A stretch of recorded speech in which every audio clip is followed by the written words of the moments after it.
Morning. Can everybody hear me? Well, thanks, Chip, for the wonderful opening music. Morning, everyone, and welcome to the Unitarian Universalist Church of the Desert. I am Stephen Toporoff, and I am the worship associate for today. Whether you are participating in person or online, we are glad you are with us. Before we begin, please take a moment to silence your cell phones. Thank you.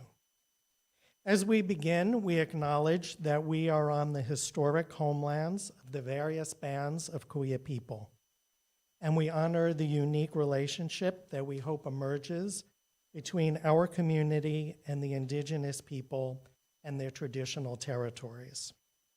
Let this acknowledgement serve as a reminder to recognize, honor, reconcile, and partner with the Kuya people whose land and water we benefit from today.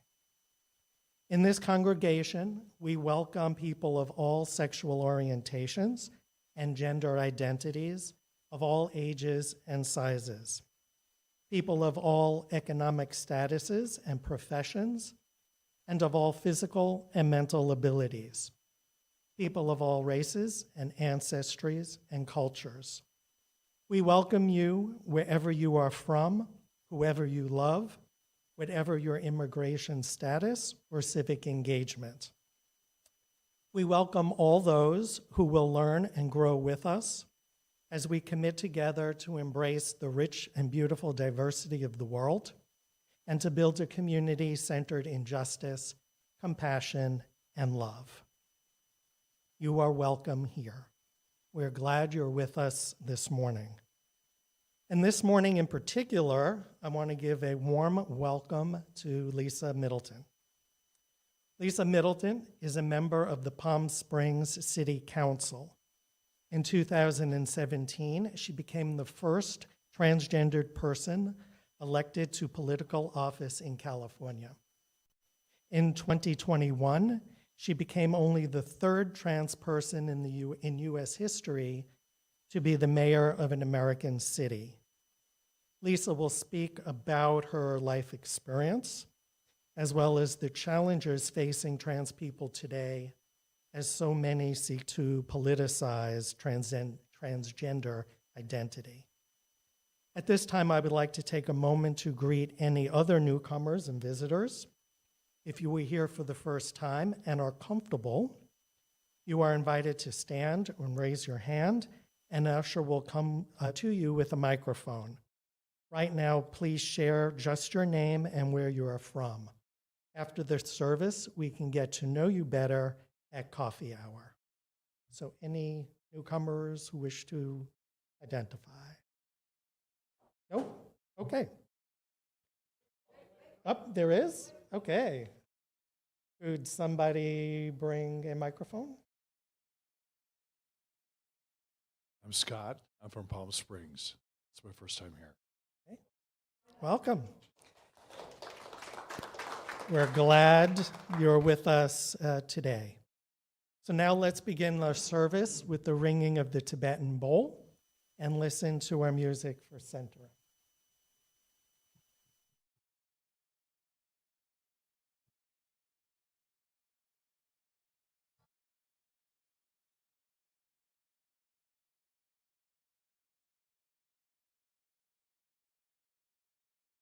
And our music. The first is the inherent dignity and worth of all people. The second is drawn from the sources of our living tradition, the direct experience of that transcending mystery and wonder, affirmed in all cultures, which moves us to renewal of the spirit and an openness to the forces which create and uphold life. To my mind, direct experience is not limited to mystery and wonder of the cosmos. Rather, it is observing, acknowledging, and accrediting the direct experience of our fellow human beings as they journey through life. There is much wisdom in how others have negotiated the challenges of living in our complex world. I think inherent dignity and worth and honoring and learning from others' direct experience work hand in hand and strengthen each other. When we recognize someone's dignity and worth and are curious and open-minded about their lives, then understanding, cooperation, and respect follow. On the other hand, if we devalue a group of people and discredit their life experience, the end result is often contempt or hatred. And here's an example. Years ago, I saw a YouTube video where a white anthropologist visited a remote and isolated tribal community where the members never saw a white person before. Initially, there was fear. The tribe hid their kids and protected their women, approaching the white stranger with spears in their hands. They approached cautiously because nothing in their world experience prepared them for encountering a white person. Was he a ghost? Was he even human? Some satanic or possessed evil spirit? The anthropologist met them on bended knees and open hands. The tribe came to understand that these gestures of the white stranger showed no intent to do harm and showed respect and curiosity about the tribe. Ultimately, the tribe welcomed the stranger, and he spent time with the tribe, learning their language and culture. But it took putting aside fear on both sides and showing a desire to know and learn from each other. I think about this YouTube video these days when it comes to an entirely different issue, the existence and place of trans people in our society. Many in the US these days do not recognize the inherent dignity and worth of trans people and aren't the least bit interested or even curious about their lives. One consequence is hatred. The murder rate of trans women, in particular trans women of color, for example, is well documented. And states such as Florida seem hell-bent on criminalizing trans care, especially for trans youth. And they purport to do so in order to protect children. How ironic. Folks in Florida and other states protested and screamed against mask mandates during the pandemic.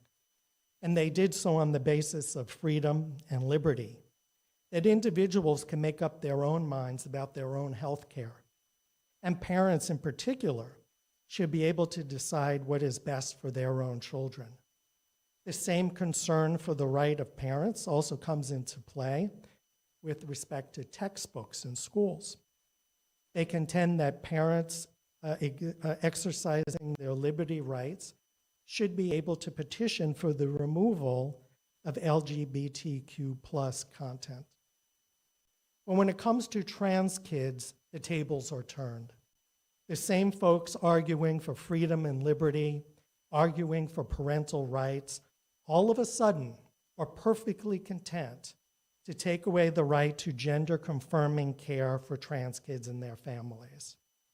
If these legislators and others are so concerned about kids and their safety and well-being, they can start with sensible gun control. Guns, especially in states like Florida and Texas, have done more harm to children than any trans care ever could.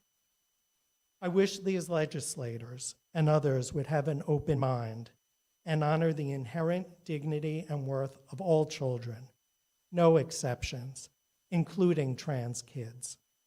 I wish they would listen to the life experience of trans youth rather than making assumptions or purporting to know what is best for families. In short, I wish they would observe and listen more and judge less. Much less.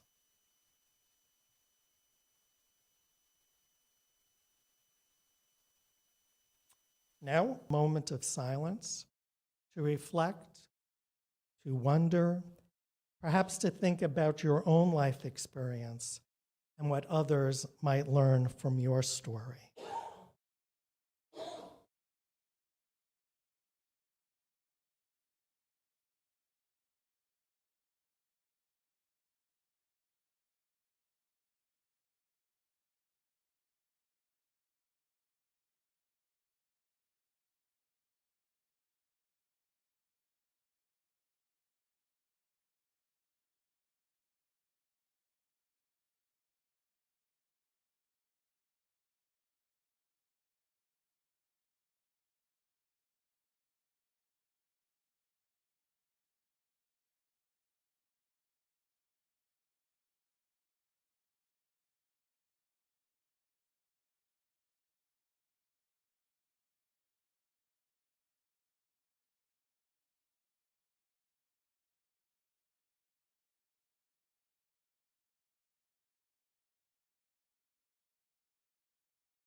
And now I invite you to sing our hymn for meditation, Spirit of Life, Fuente de Amor. Again, the words are on the screen.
Good morning, everyone, and thank you for honoring me with the invitation to speak with you this morning.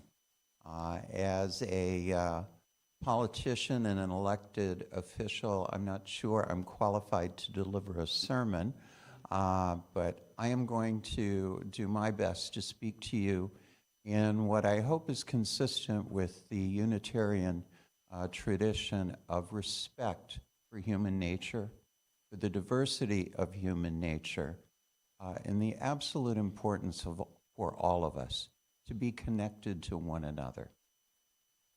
I'm going to begin with a story that some of you may have heard of, and it is a tragic story, and it has a very tragic ending to the story.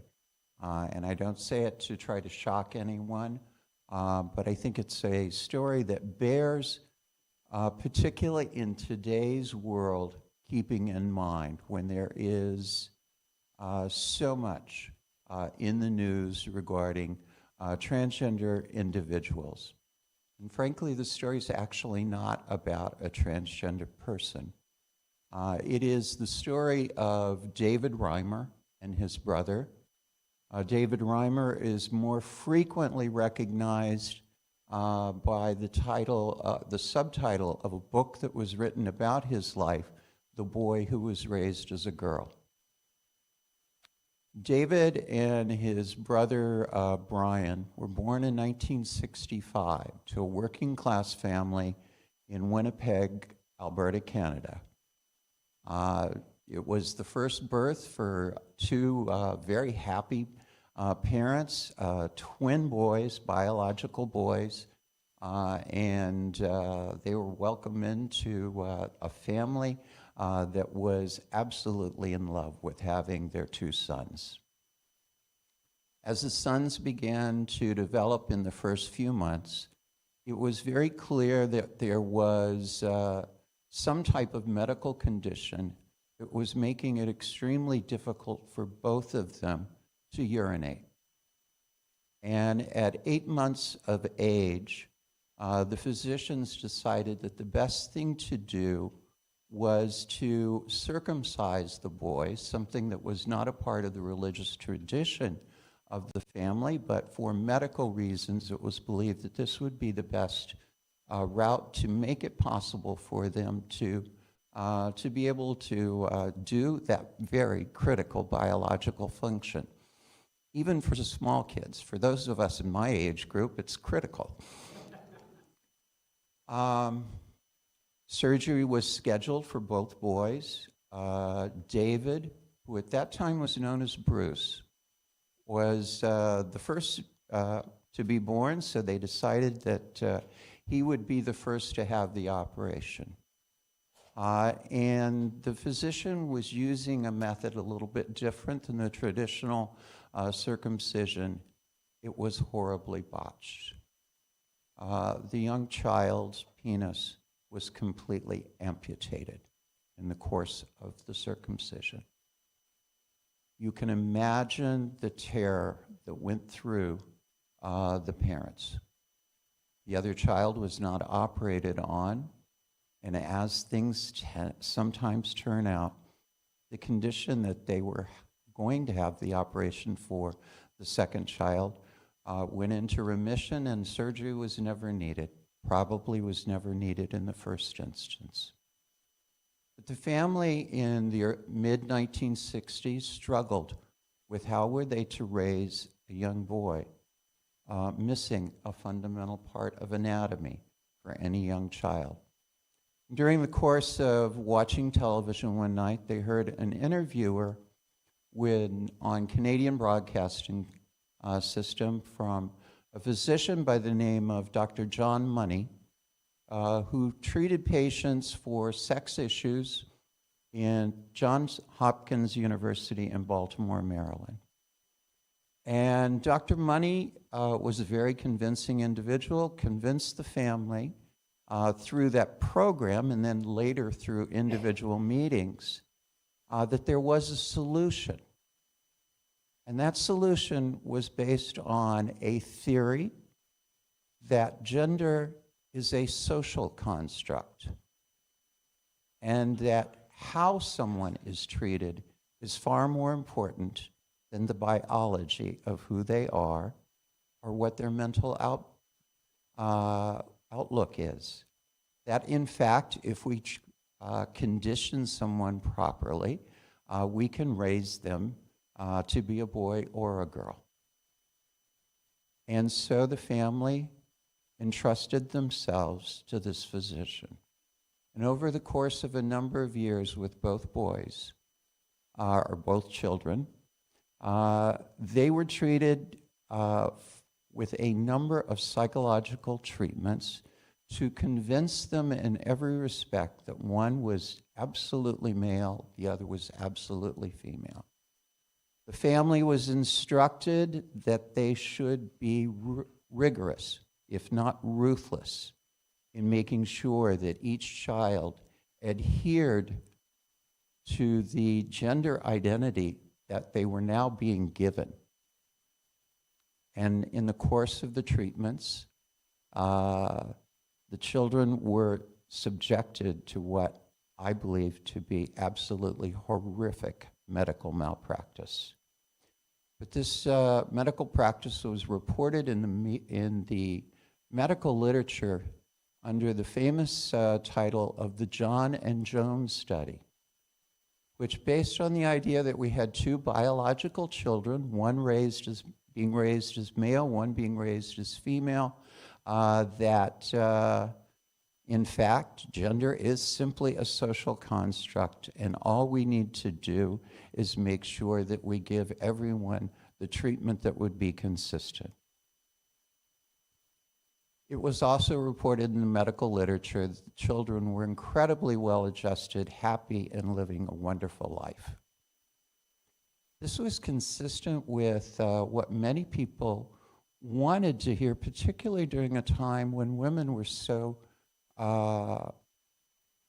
completely not given the opportunities that women were entitled to do. And, but for those of us who argue that women are entitled to the same opportunities as anyone else, still falls short of arguing that there is absolutely no difference between a man and a woman. Ultimately, living an incredibly unhappy life for both children, they resisted and resisted going back to see the physician. And finally, at age 14, the children were told the true story of what had happened. Of course, they were appalled. They loved their parents. They never stopped loving their parents. But at that point, they both wanted to live the life of a normal young boy.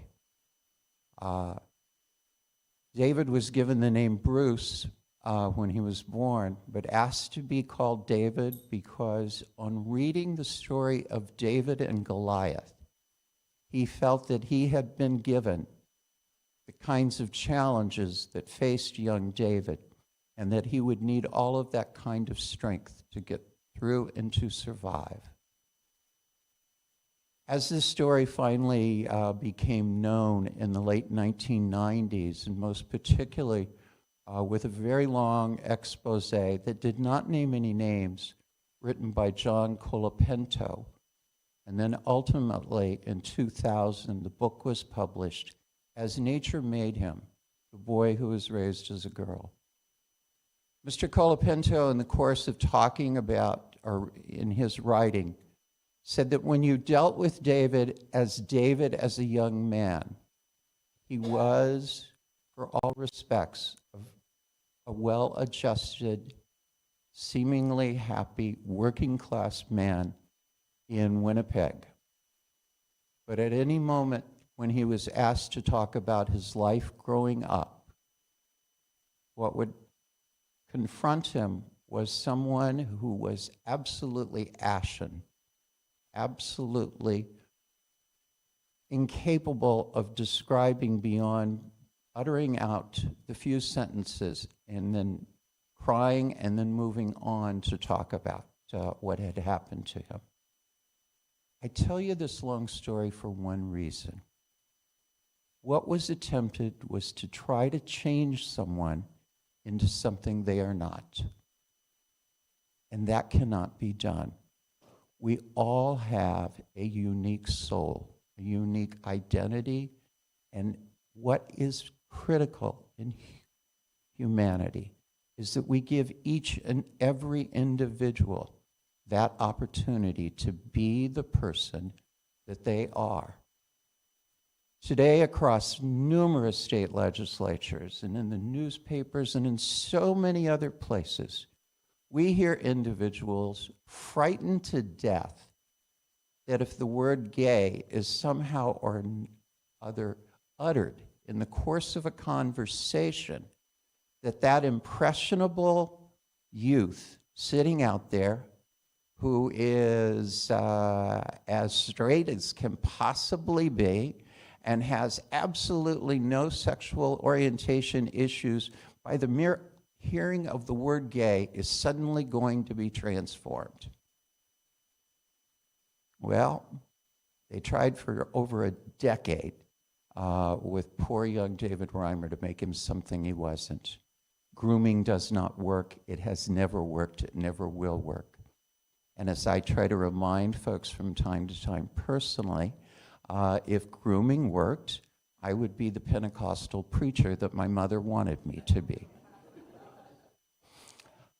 I do say, though, from time to time that I would love to have the opportunity to present in a Pentecostal church.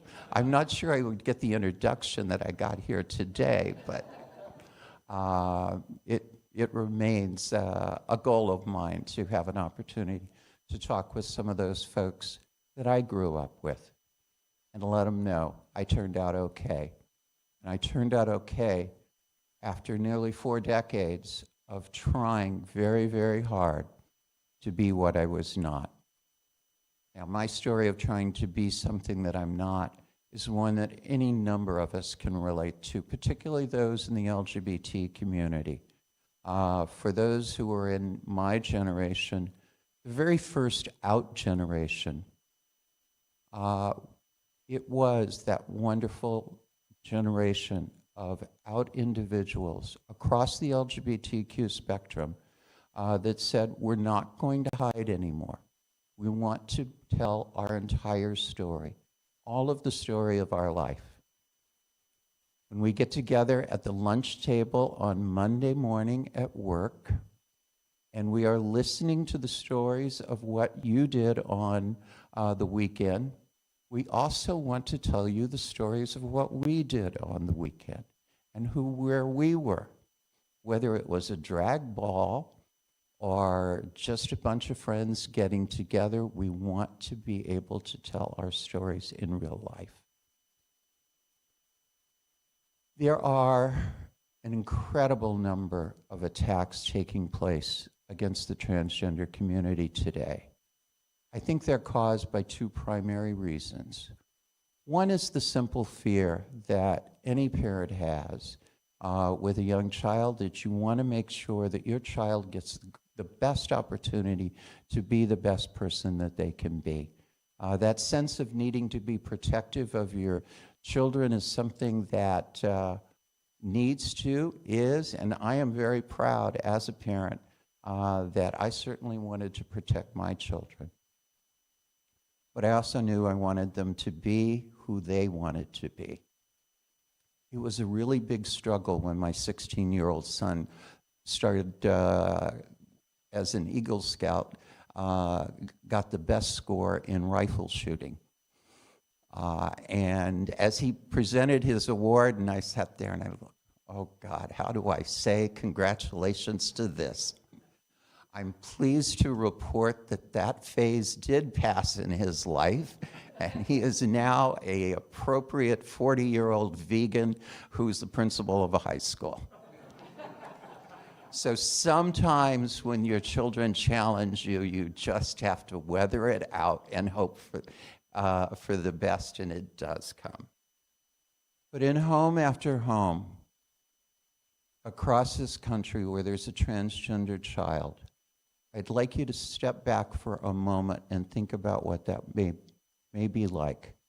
Remember your own upbringing and the rivalries that go on between siblings as they are trying to develop, they're trying to mature and grow. And one of the children is transgender. And you're the parent and you know you have a transgender child. And you're living in Arkansas and Texas and Missouri and Florida and Mississippi and Alabama. And frequently, those are the communities and the places where you and your family have lived for generations. And now, in that home, you're having to choose between giving your child an opportunity to grow up to be who they are and who you know that they are, not because you accepted at the very first moment that you thought that was the case. In story after story after story, of parents with transgender children, it takes time for them to recognize who their child is. But with love and patience and time and respect for their child, they come to fully understand who their child is. And like any other parent, they are going to fight for that child, whatever they have to do. And for some of them, that means that they're going to have to uproot their families and move to places like California and other places where their child has an opportunity to have a good chance to grow up to be who they are. Anyone who has ever had to uproot a family knows what kind of toil and trial that takes on a family.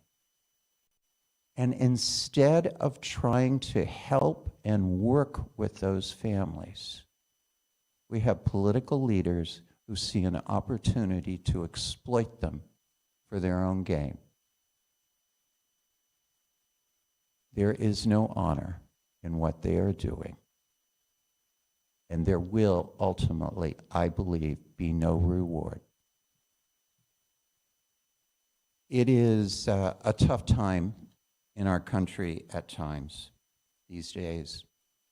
One of the things I try to look back to is ancient words. And for the ancient Greeks, the 4 cardinal virtues were prudence, fortitude, justice, and moderation. I'll repeat it. Prudence, fortitude, justice, and moderation.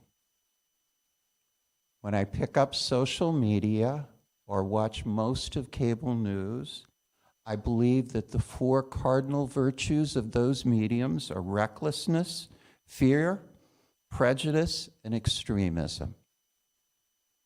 We need to step back and slow down, all of us. Treat each other with respect, with love.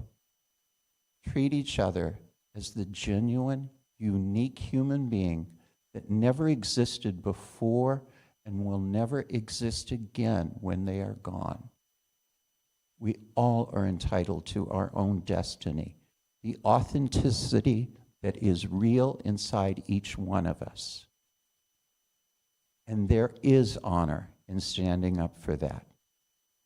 I want to close with a very small story. 7 years ago, when I was running for city council, attended a fundraising event in San Diego hosted by a good friend of mine. When you attend these kinds of events, you find yourself in reception lines where you're saying hello and greeting everyone who comes in. And it was a nice event. There were a lot of folks there, and some of them gave some money.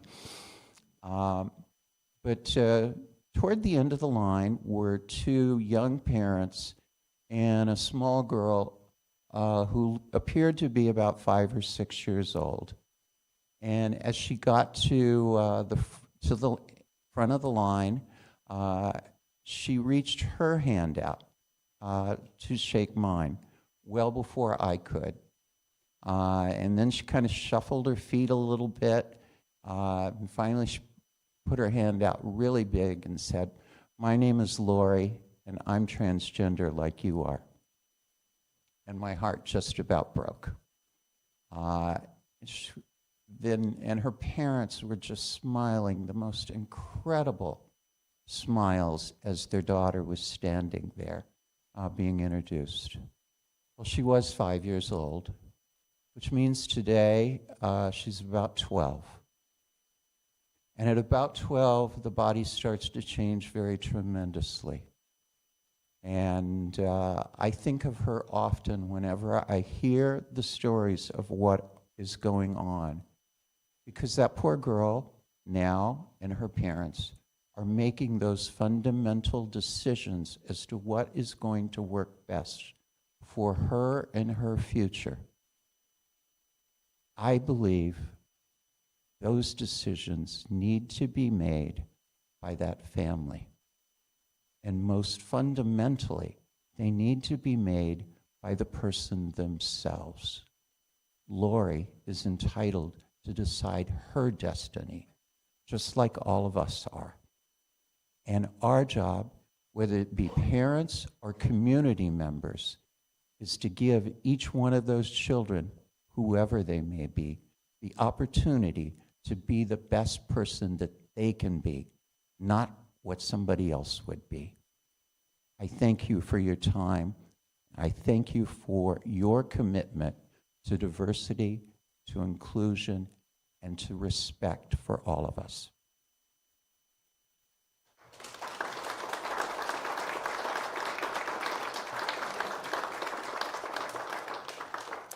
Thank you, Lisa. And now I invite you to sing our closing hymn, Just as Long as I Have Breath, Reverend.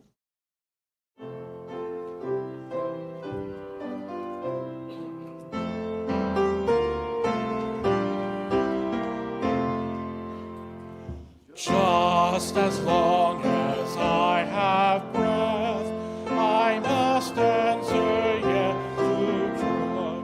Though the wind my way, still with hope I meet each day. If they ask what I did well, tell them I said yes to life. Just as long as I can last, I must answer yes to truth. In my dream and in my dark, always that elusive spark.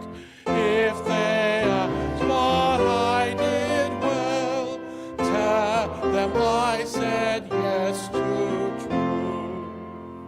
Just as long as my heart beats, I must answer yes to love. Disappointment pierced me through, still I kept on loving you. If they ask what I did best, tell them I said yes to love.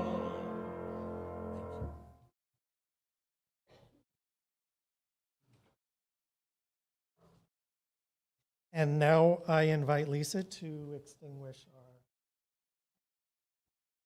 Such as It Is. And as she does so, please read along the words that are on the screen.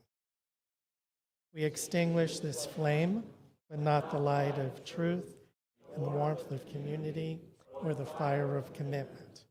These we carry in our hearts until we are together again. Some closing words.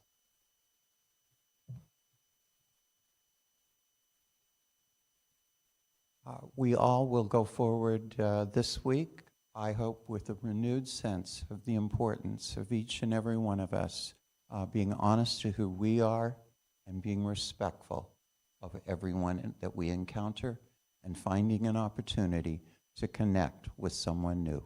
Thank you.